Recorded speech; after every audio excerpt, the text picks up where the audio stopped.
दोस्तों, स्वागत है आप सभी का। आज के इस वीडियो में हम सभी लोग टीजीटी पीजीटी चित्रकला की तैयारी के लिए महान कलाकार नंदलाल बसु जी का अध्ययन करेंगे। तो चलिए नंदलाल बसु जी का अध्ययन करते हैं। अगर आपको ये वीडियो अच्छा लगेगा तो लाइक और सब्सक्राइब जरूर कीजिएगा चैनल को। तो देखते हैं नंदलाल बसु का पहले जन्म और मृत्यु कब हुआ था। तो 1883 में इनका जन्म हुआ था। 1967 में इनकी मृत्यु हुई थी। ये सन याद कर लीजिएगा।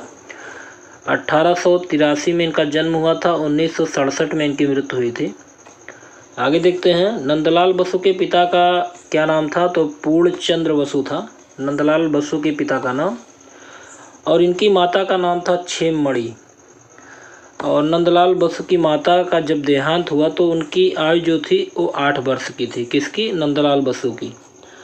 8 वर्ष की आयु में इनकी माता का देहांत हो गया था। आगे देखते हैं नंदलाल बसु ने किन गुफाओं की भित्ति चित्रों की प्रतिलिपियां तैयार की थी। वेरी इंपॉर्टेंट है। तो अजंता और बाघ गुफाओं की प्रतिलिपियां नंदलाल बसु ने तैयार की थी। 1917 में रविंद्रनाथ द्वारा स्थापित विचित्रा नामक शिल्प कला केंद्र जो है तथा ओरिएंटल स्कूल ऑफ आर्ट्स के प्राचार्य कौन नियुक्त किए गए थे। तो नंदलाल बसु जी नियुक्त किए गए थे। किस सन में? 1917 में। आगे देखते हैं हम प्राणों के पुजारी हैं। किसने कहा था? तो नंदलाल बसु ने ये कहा था कि हम प्राणों के पुजारी हैं। इसको याद कर लीजिएगा, हम प्राणों के पुजारी हैं। किसने कहा था? तो नंदलाल बसु ने कहा था। एक इनकी बहुत प्रसिद्ध पेंटिंग है रिटर्न ऑफ बुद्धा, नंदलाल बसु के बनाया गया है। तो इनकी पेंटिंग याद कर लीजिएगा, रिटर्न ऑफ बुद्धा नंदलाल बसु की पेंटिंग है। 1950 में नंदलाल बसु को बीएचयू ने कौन सी उपाधि से विभूषित किया था। तो बीएचयू के द्वारा डीलट की उपाधि दिया गया था नंदलाल बसु को 1950 में।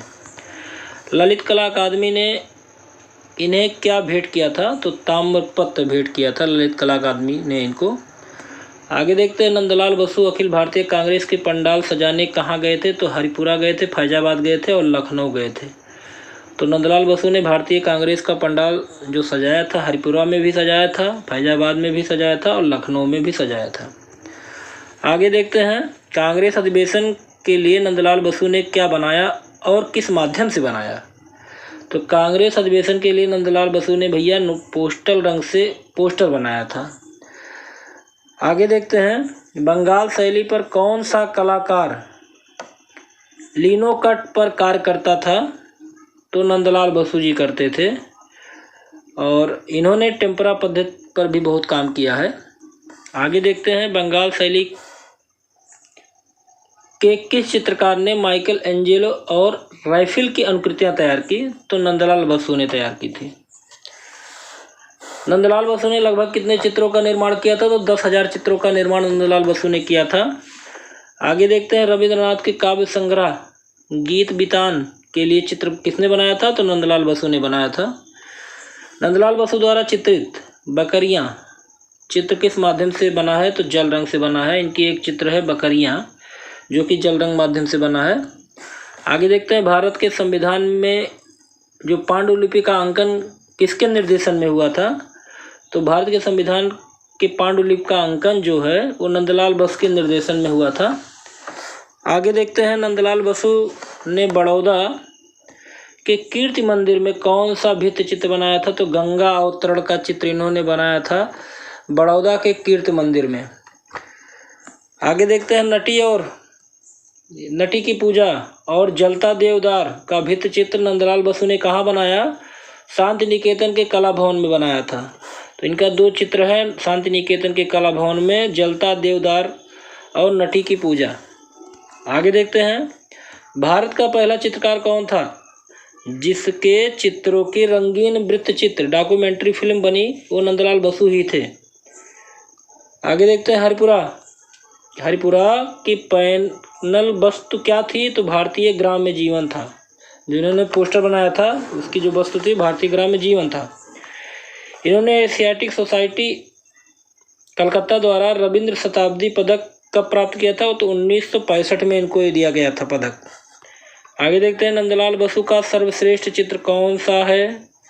तो इनके जो सर्वश्रेष्ठ चित्र है सती का देह त्याग और शिव का विषपान, ये दो चित्र बहुत इंपॉर्टेंट है, सती का देह त्याग और शिव का विषपान, नंदलाल बसु का सर्वश्रेष्ठ चित्र है।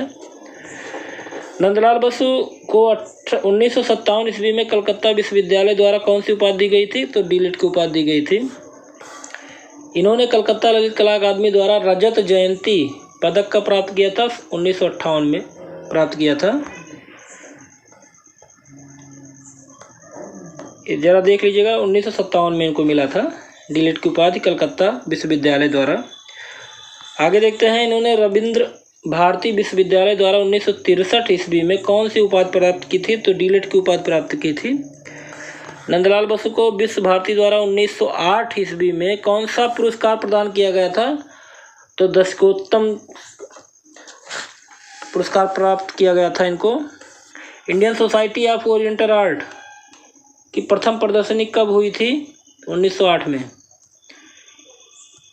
इस प्रदर्शनी में इन्होंने कितने रुपए का पुरस्कार जीता था? तो 500 रुपये का पुरस्कार जीता था 1908 में।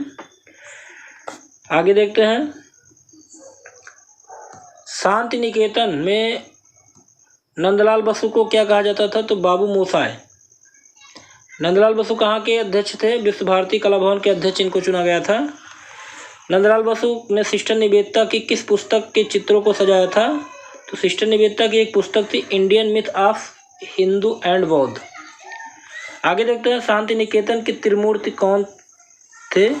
तो शांति निकेतन के त्रिमूर्ति कहे जाते थे नंदलाल बसु, विनोद बिहारी मुखर्जी और रामकिंकर बैज। इन तीनों लोगों को त्रिमूर्ति कहा जाता था शांति निकेतन का, नंदलाल बसु को, विनोद बिहारी मुखर्जी को और रामकिंकर बैज को। तो आज हम लोगों ने नंदलाल बसु के विषय में महत्वपूर्ण जानकारियों को पढ़ा। अब इसके बाद अगला कोई महत्वपूर्ण चित्रकार आपके लिए हम लेकर आएंगे, उनसे संबंधित बातों को। तब तक के लिए जय हिंद, जय भारत। अगले वीडियो में फिर मिलते हैं।